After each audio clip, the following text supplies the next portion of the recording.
Hello everyone and welcome back to my channel. My name is Kristina.Alexa and this is video 2 in my neighborhood video series in which I just begun last week. Welcome back for week 2 if you're new here. Today is a very special neighborhood actually in North Las Vegas, closer to the northwest. It is called Lamplight Estates. I'm really excited to tell you about this kind of like historical, very unique and charmful neighborhood, Lamplight Estates. All right, so first I'm going to tell you all about the details of the sweet, amazing community that is Lamplight Estates. Then I'm going to actually go to Lamplight Estates and show you a little bit around the town, and a little later I'll probably share like some fun facts and trivia about the community as well. So let's dive into the details. So Lamplight Estates is a single-family residential neighborhood, meaning there's going to be only single-family, single-standing buildings, no townhouses or condos within the gates of this community.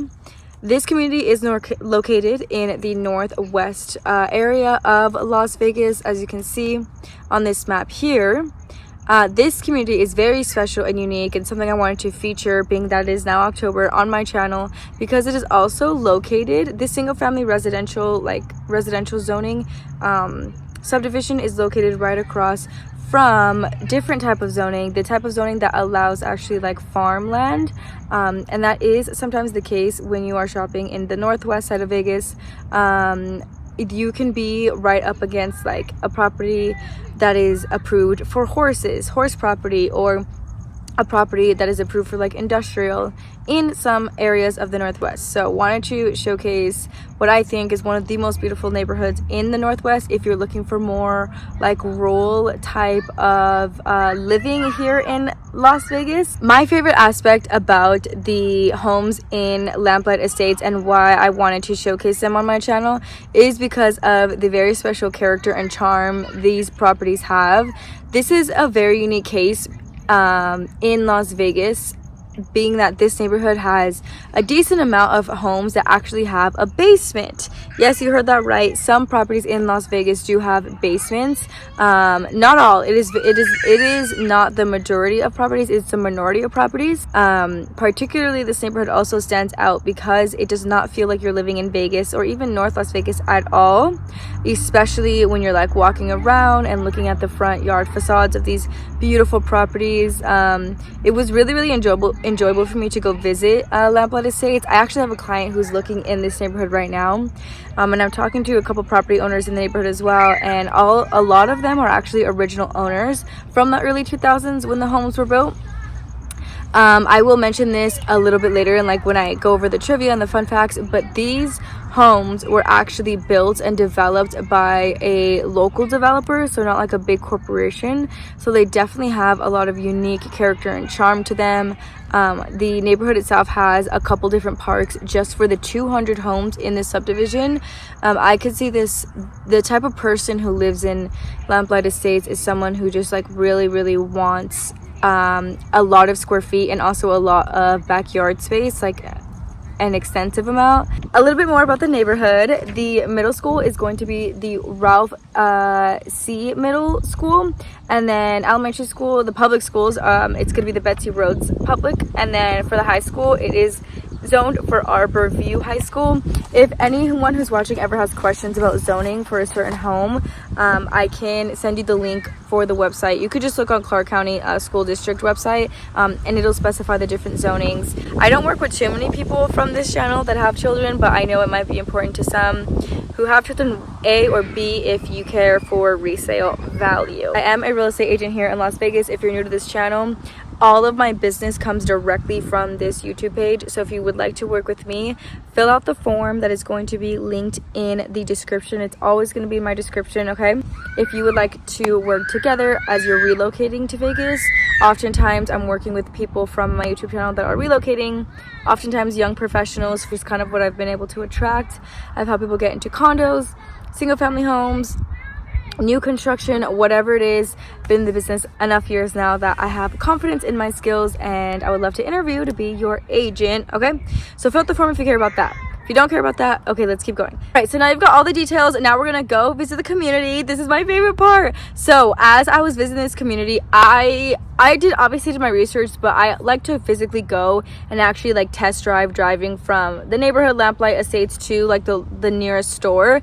And what I loved was you do have Walmart super close by, Target, and Costco. So you have all three major like levels of stores and like occasion of stores very close by. There's also like the smaller ones like Trader Joe's, Albertsons, and Smith's nearby. Those are just the three biggest like stores that you can get to all in one place, which I really liked about the location of Lamplight Estates. So I personally don't live there, but I did go visit kind of all week as I was in the neighborhood showing properties with the specific clients I have who are shopping here.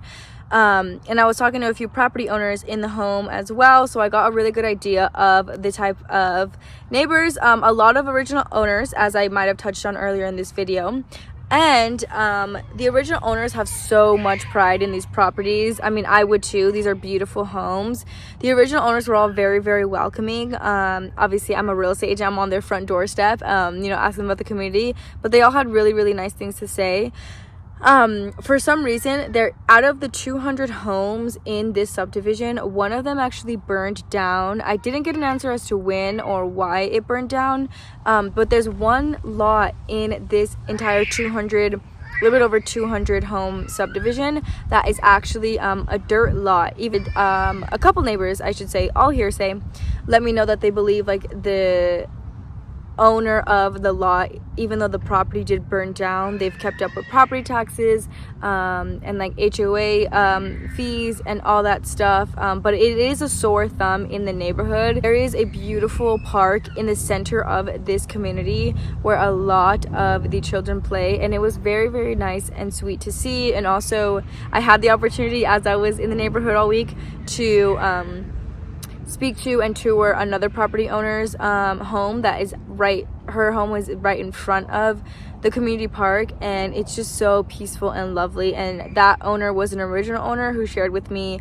how awesome it has been to like raise her children in this neighborhood, and her experiencing the area around Lamplight Estates grow over the past few years, and really positive things to say like that.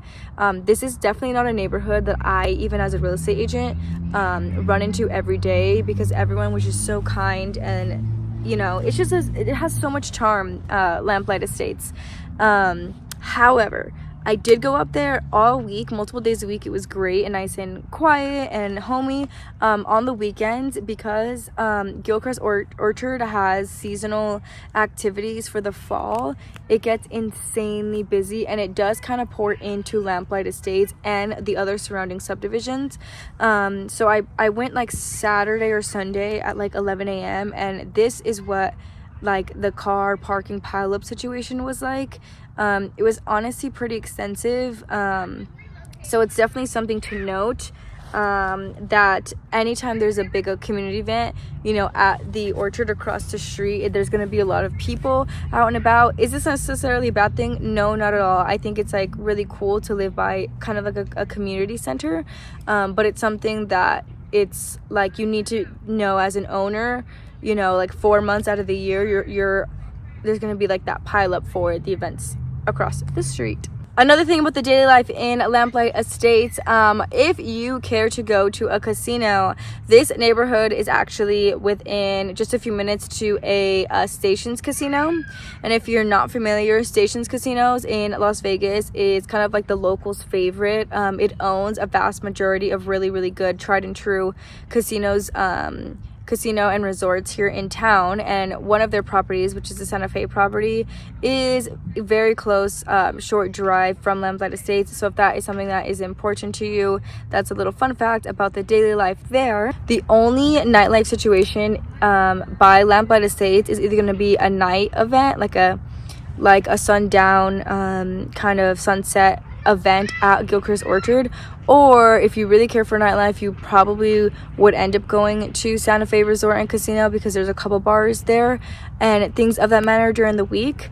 The hot spots for this area of town are really just going to be the Orchard and then the Costco. Like Costco to me counts as a really big hot spot, There's not like a go-to coffee shop that I know of or came across that had like significant notoriety for me to pass by in this area of town. The Orchard, actually, if you do go during the seasonal events, has like a very small kitchen there at the Orchard. So if you are a neighbor, you can like wake up, walk across the street and go get donuts and like a breakfast burrito from the Orchard, which I think is pretty cool. Some history and trivia about Lamplight Estates. As I said, all of these properties were developed in the early 2000s, so between 2000 and 2005. A lot of these homes were actually purchased by people who were transplants to Vegas at the time of these building, and obviously now they can call themselves locals. They've lived there 15, 20, 25 years.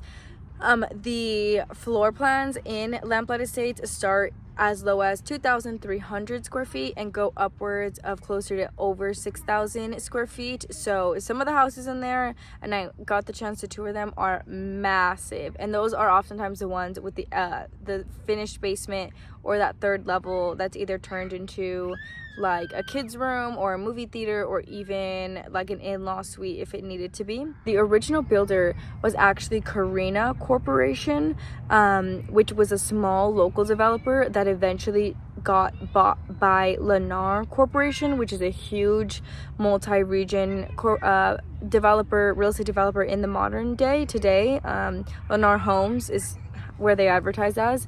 I'm not sure what other projects Kristina Corporation had, but I think that these properties, because they were not built by like a big corporate developer, will like have everlasting unique selling features. They just age very, very well because each home really is its own character and has its own charm. Some of the homes have been renovated, some of them have not. Yeah, it's a little bit all over the place, but this is a very cool neighborhood I've been excited to be in all week. All right, so let's go to the fun section. We're gonna do deal breakers, my red flags and green flags, and then what I would kind of give to this neighborhood as a superlative, as in most likely to be, and then insert the type of person I think would buy a house here and really enjoy it.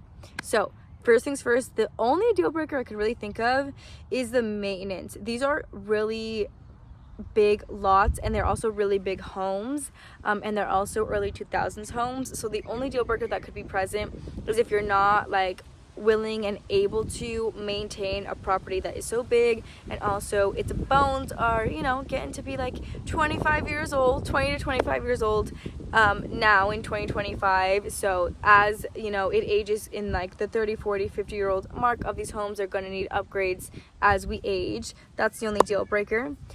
Red flags and green flags, one of my favorite segments. First red flag is going to be that it is by the Orchard across the street, and that's only a red flag because of the excess parking onto the neighborhood. I actually think where it's located is a green flag, but the parking situation is a red flag. Right, so a green flag, like my immediate answer for green flag, is going to be the community itself inside of the gates of Lamplight Estates. I truly like met so many people who live there, and was just like updating them on real estate in the market and telling them a couple things, and all of the neighbors had really good like rapport with me and really good conversations, and I got to learn a lot about the neighborhood through the neighbors, and I think that is just such a telling sign of pride of ownership. So immediate green flag is the pride of ownership amongst the community. All right, second red flag.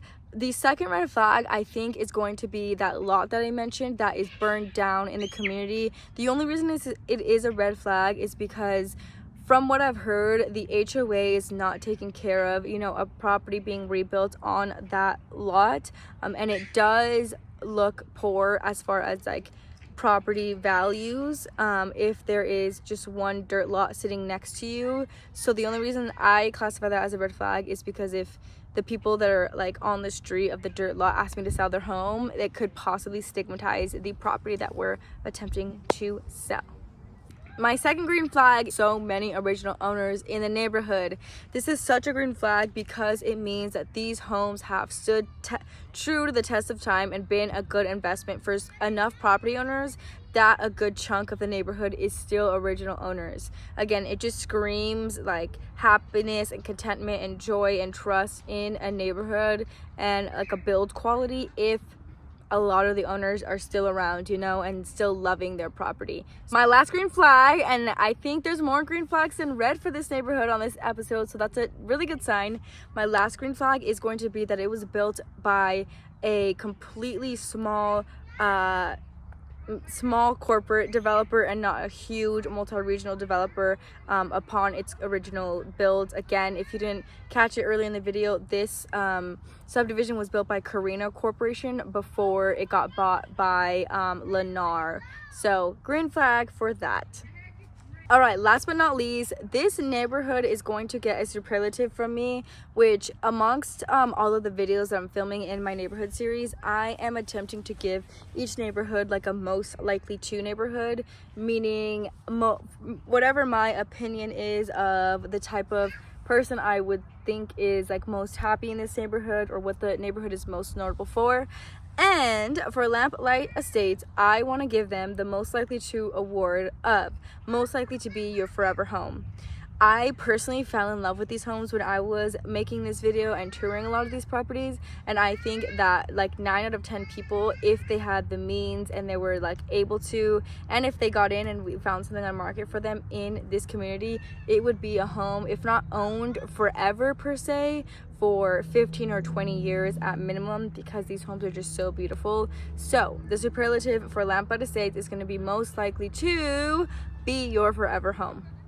At the end of the series, my goal is to possibly like rank all of the neighborhoods I showcase on here in like an order somehow, but I don't know what metrics I would use to compare them. As you guys continue to watch, leave me comments, please interact with me. I don't make these videos to not get interaction, so interactive, what you think about the neighborhood, what I should do next, and where you think the neighborhood kind of stands in your personal rankings and what you would like to see in a home if you were to live in Vegas. All right, let's talk about housing and market stats. So quick snapshot of the neighborhood. The properties, as I said earlier, start at like 2,600 square feet, 300 to 600 square feet, and go up to over 6,000 square feet from there. The smaller size, kind of 3,000 square feet and less properties, the starting price is going to be somewhere in the mid to high 600,000s, and then that also depends if these properties are in its original condition or they've had upgrades since. And a really nice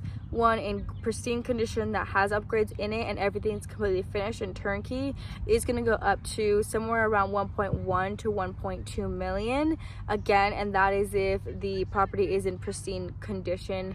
The homes that are listed that are in original condition are going to be the lower end, like $900, $800, $700, $600,000 price tag. Is absolutely everything you need to know about the beautiful Lamplight Estates neighborhood here in Las Vegas, Nevada.